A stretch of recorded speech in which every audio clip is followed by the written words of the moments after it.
Okay, so thank you for your patience. Thank you, Barbara, for the introduction. Hello from Okinawa, Japan. This is from down the street from my house. Once again, I'm Kentria, Alston. For the past 24 years, I've been helping students learn math, and for 21 of those years, I've had the honor and pleasure of educating dependents of U.S. military service members and military connected civilians in Okinawa, Japan. I'm excited that you are here with me. Now that you know a little bit about me, I'm going to hope that, oh, Barbara, can you help me with the poll? Because I can't. Sure. Okay, so now that you know a little bit about me, I want to get to know you a little bit. So I want to ask you, how long have you been teaching?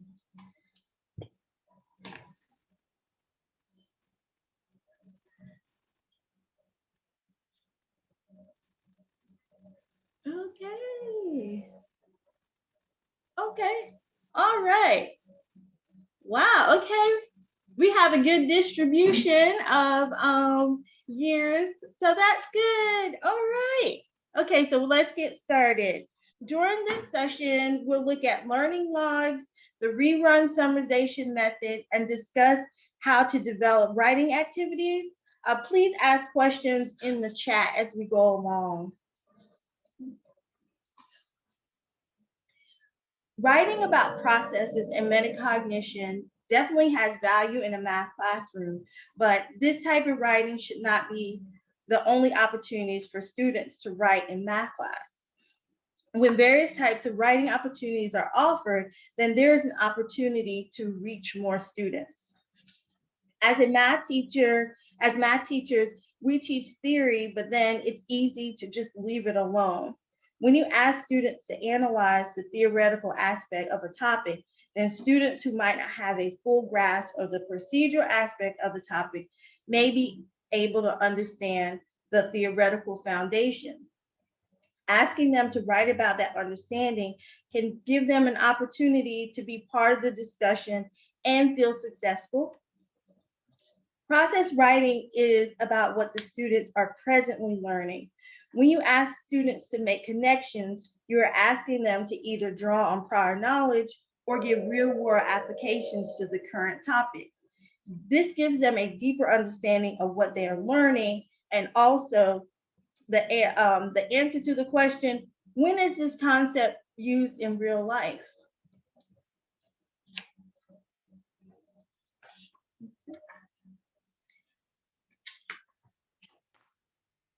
I've been to a lot of professional development sessions where the ideas were great, but there was little to no discussion about implementation.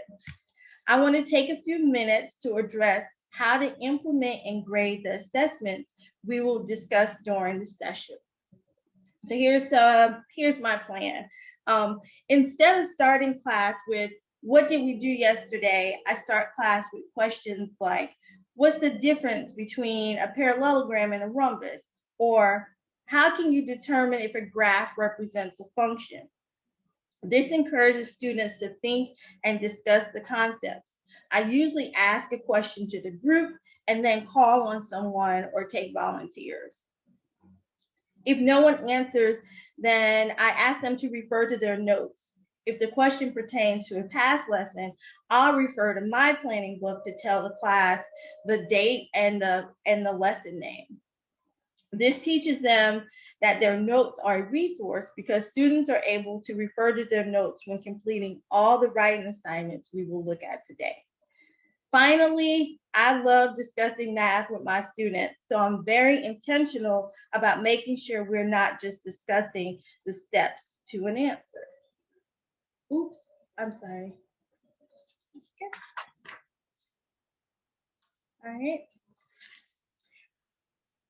So I learned from an art teacher that a vague rubric is best when you are fostering creativity. So I made the rubric vague for these writing assignments.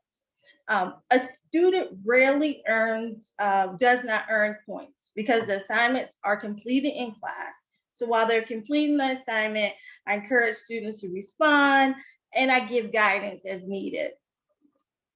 While giving feedback, I write on their work while I'm grading it. And also I have an Elmo document camera, which I love. And so I share students' answers using a document camera. Either I will share the different responses, or I have the students share their response. It really just depends on the topic and if I want to add on to the information from the students' responses. Okay. Right. So, okay. All right. So this rubric is on the reference page that I sent to you. All right. Does anybody have any questions? Nope. Okay. Okay. All right. Have you seen this meme? I love it. I chuckle every time I see it, because when learning went virtual last year, I've been teaching long enough to know that this is the exact path my students would take, which brings us to learning logs. I love learning logs. I really do. This isn't a fake chuckle. I really do. They are great for students. So I use several different types with my students. This is the learning log that I assigned when our students were in remote learning last spring. Our school didn't have mandatory live sessions, so the learning log helped me know if the students actually read the lesson and watched the videos before attempting the practice. It encouraged them to reflect on the lesson and to try to understand the concept. I like the question, what did you understand best? Because it encourages them to really think like, okay, if I've completed the work, I've had to understand something, right? So it just asks them just to really think about themselves. Since they were using a computer, they were able to research real life applications of the topic if they chose to answer the last question that way. And that was a good thing with remote learning because they had access to do that. If students did not go that option, they could make a connection to a previous lesson. This unit was about circles, so many students made connections to lessons not in the circle unit. For example, some students mentioned the Pythagorean theorem when relating the equation of a circle to a previous lesson.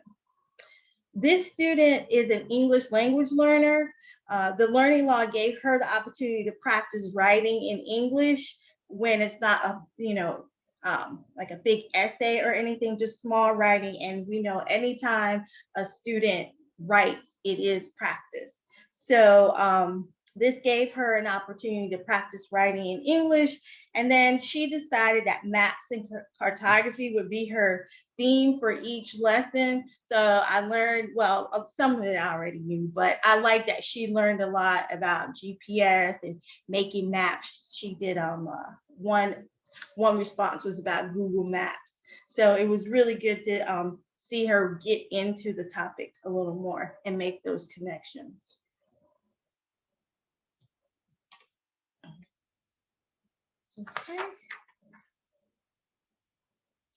Okay. So this is set up for a motion detector by Texas Instrument, and you can connect it to the calculator, and you could collect data, and the data goes directly to the calculator.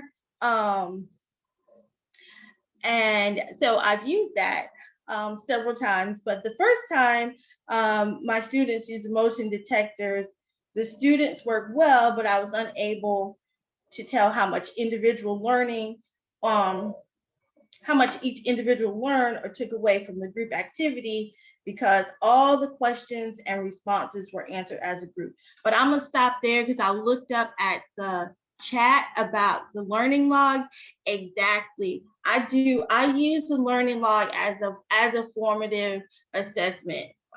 There's another one that I use if they go on we have a math program called Mathia, so they work um through concepts. So at the end, I use that as a formative assessment because Matthew gives them hints. So just because they have the right answer, in the end doesn't mean they really understood it. So yes. Mm-hmm. Oh, definitely for the flip class. Yep. Mm-hmm. Yeah, that's a good idea. Yep. I'm glad you're finding this useful. Yay! Um, so with the motion detectors, it's really awesome. I like it. The kids were engaged. The first one I did, they were bouncing a ball, and they bounced the ball to generate parabolic equations and graphs, and it was really cool. But when we finished, I was like, well, did they really learn anything? We had fun, but the ultimate goal is to learn. So I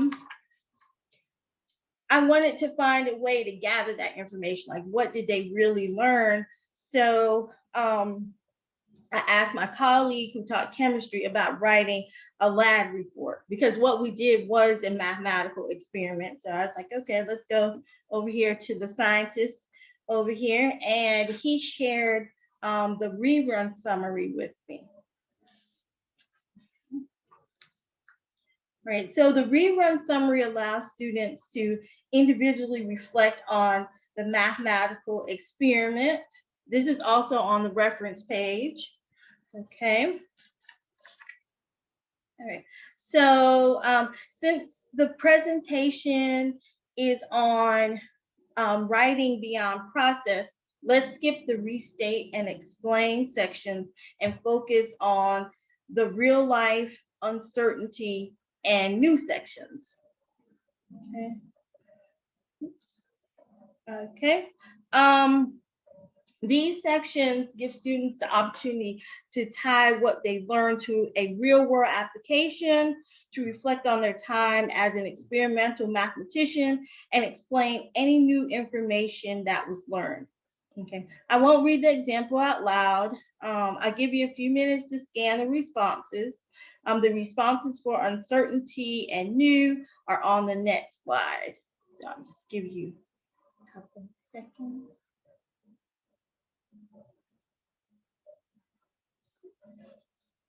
All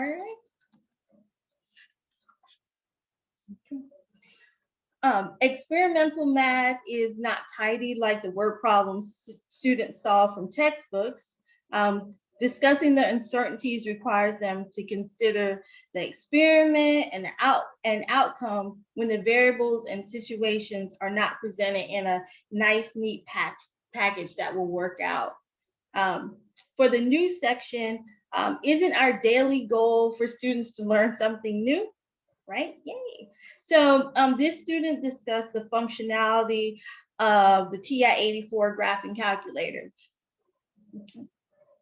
So a vague rubric allows students to give individual answers like this instead of an expected a correct response. Okay. So any new information that they learned during the experiment is an acceptable response. It didn't have to directly relate to the experiment, because we also want them to learn about the tools that we're using and appropriate tools and things like that. So the experiment is their oyster, so whatever they wanted to answer, that was fine.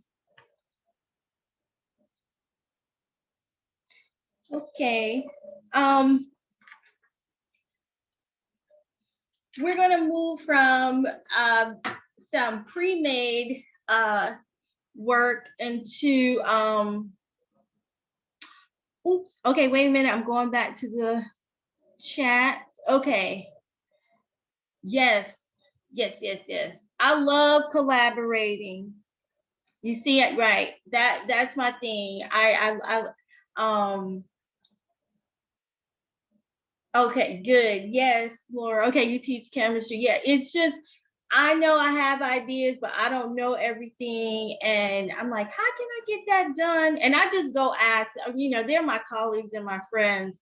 So I'm just like, oh, I'm working on this, and we don't have like a set up a meeting or anything. I just go by right after school or during our prep period, and it's just a real short exchange. It's not real formal. Everything doesn't have to be, formal. Just like, this is what I'm working on. Can you help me? Because when I got the rerun, I just said, oh, I need a lab report. How do you write your lab report? And he handed it to me. He didn't even think it was a big deal. I was like, this is awesome. He's like, oh, we use this all the time. So it does. It's good to collaborate. Get out, talk to your friends at work, get your ideas, but then go out and get your ideas. And before we start this one, about rubrics, my one big thing is about RubyStar. It does make rubrics that aren't vague. So if you do have an assignment where you want a nice rubric, they have some pre-made ones that you can edit. So check out my one big thing, because I love that. That's awesome. Okay, we have 10 minutes, so let me hurry up. The next, this assignment is one that I made up. Like, I typed it myself. It doesn't have a name. This is a quiz where students are allowed to use their notebook for reference. So instead of just a regular notebook quiz, I ask them questions where they have to answer written. So the quiz is made up of a variety of questions.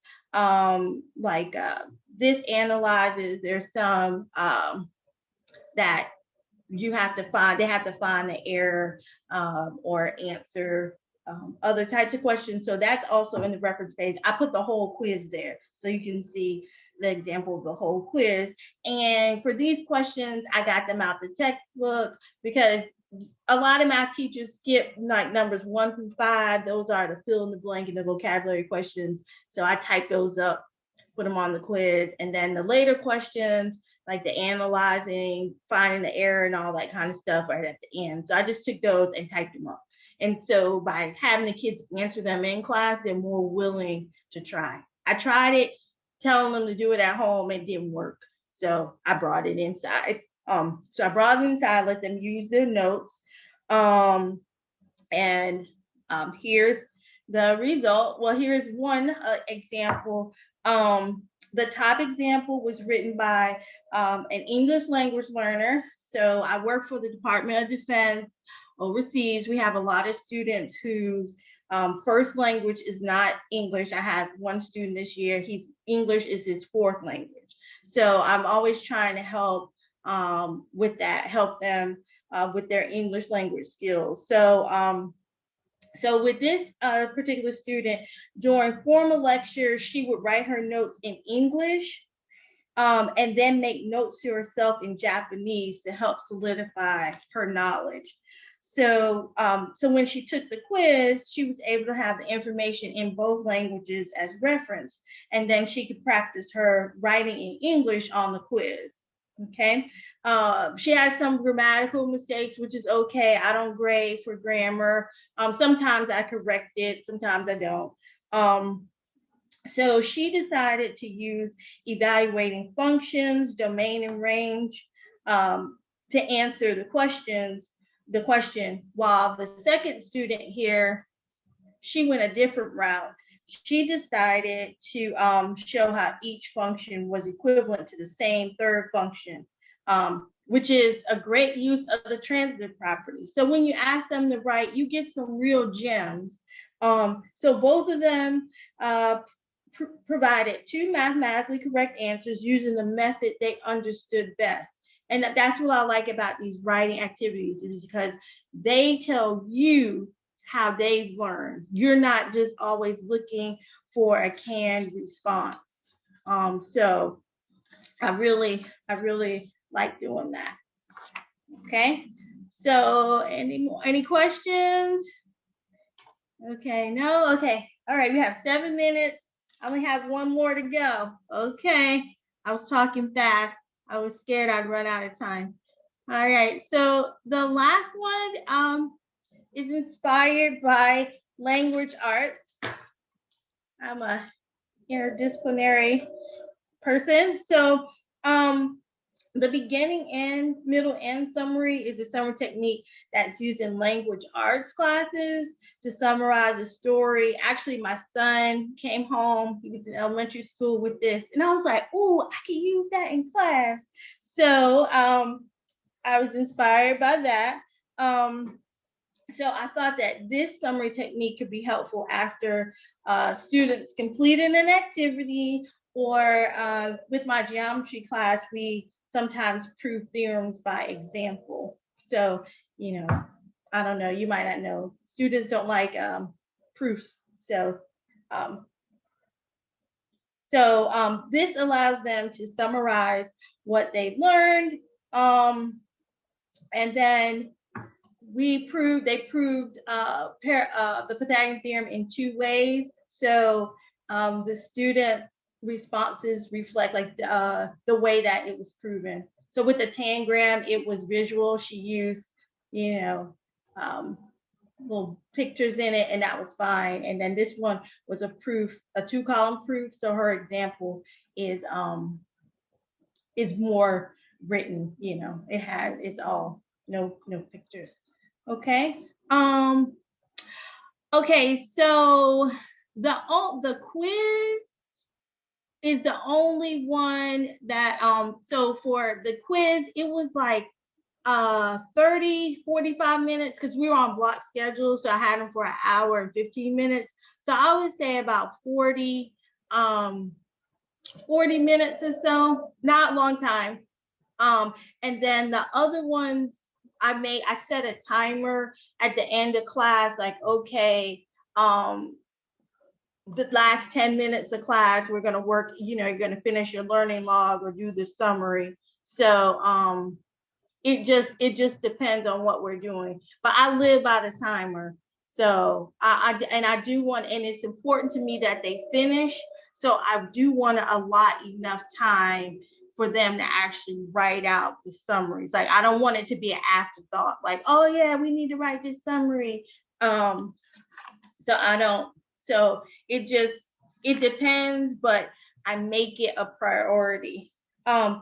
Which, yeah, actually we have 4 more minutes, and so here, thank you for joining me. And I'm actually going to I want to discuss, like, how do you get started? And so just make a goal. That's what I did. I was like, okay, with the learning logs, it's like, okay, every time we get on math year, we're doing a learning log. So I said that to myself, I copied it, and then the first one we did as a group, so that they would know what was expected of them.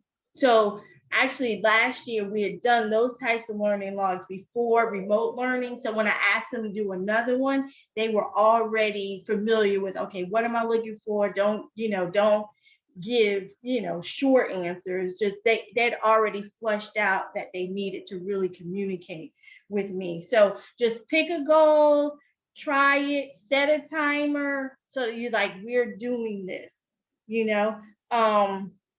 if you have any more questions, there's the cafe. I had that link. If you want to ask any more questions, no pressure. But if you do, here is the link. All right. And here's my information for Twitter. If you want to email me, you can. Oh, you're welcome. I really think that you can write in math class. I think a lot of people shy away from it, and it's really not as hard as you think. It doesn't have, right. It does help them internalize, and they talk. Once they get to writing, then they'll talk to you. Like, we really have discussions, and I have one student, she could not get an algebra 2 question right because she would always make nitpicking mistakes.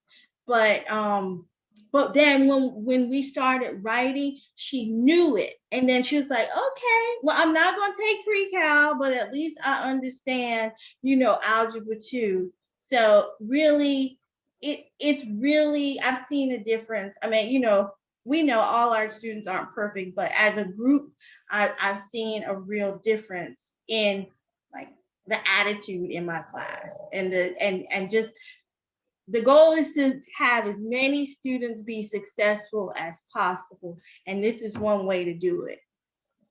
Yes, yes, yes.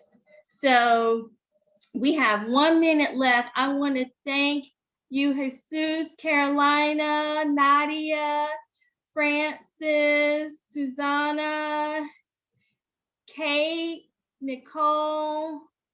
Thank you. Thank you so much for attending my session.